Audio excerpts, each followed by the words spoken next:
There hasn't really been one person in particular. There's been several communities. One has been my family.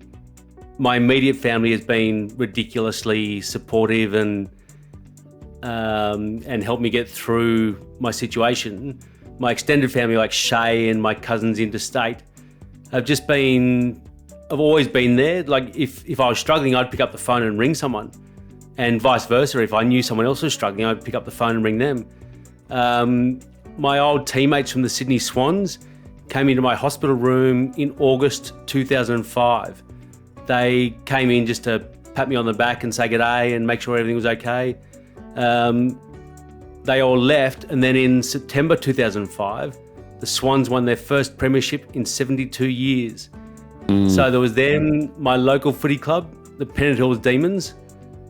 All of these communities are just full of really good people, just giving life the best crack they can. But like I was saying about the accumulation of physical rehab, the accumulation of small goodness in communities builds strength. So most of my strength, I don't consider myself to be a particularly strong person, but to be able to get through these things, I guess I do have a little bit somewhere. But all of that strength comes from the good people around me. And I've got so many good people around me from all these different communities that I can't help but be positive about things. So yeah, it's a long answer to your question, but no, there's not one person that stands out. There is one story.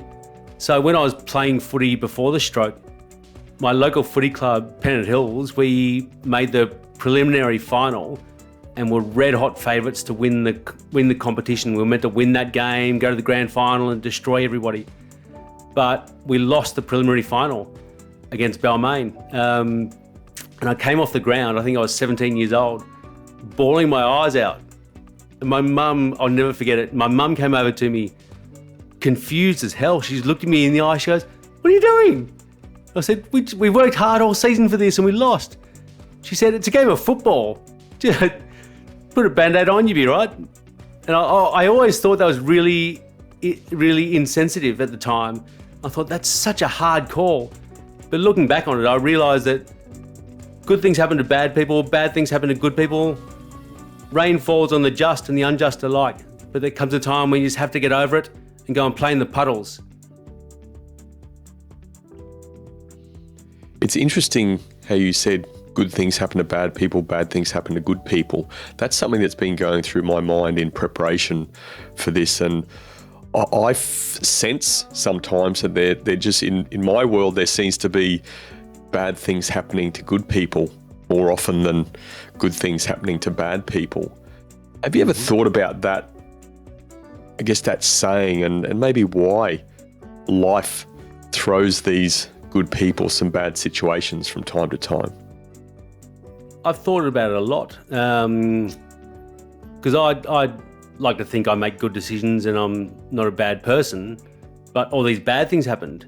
So if you go by the bad things happen to bad things happen to bad people, good things happen to good people, then I'm a terrible person. But I think there's no rhyme or reason to any of it. I think that rain falls on the just and the unjust alike is about as much sense as I can make of it. If I tried to go and work out why I got diabetes and a stroke, then I would just go insane with trying to work out the fairness in life. But unfortunately, I don't think there is fairness in life. I think you do the best you can. And all of the successful people I've spoken to, like those Adam Goodses, they haven't got bogged down when things don't go their way. They don't go in a corner and ball up and cry and stop trying. The successful people, when things don't go their way, they just keep trying. And if it doesn't go their way again, they keep trying. It's just an accumulation of doing the right thing every time. Trying to make sense of it just slows you down. So you just got to get back on the horse and keep trying your hardest. And you may get... Life is so big, you'll never get your entire life being bad things. You'll have sections where more bad things than good happen. Then you'll get other sections where more good things than bad will happen. But there's no explanation for it all. You just keep planting seeds of small goodness as much as you can, and eventually they'll all flower. Might not be next week, next month, next year, but the more you put in, the more you'll get out down the track.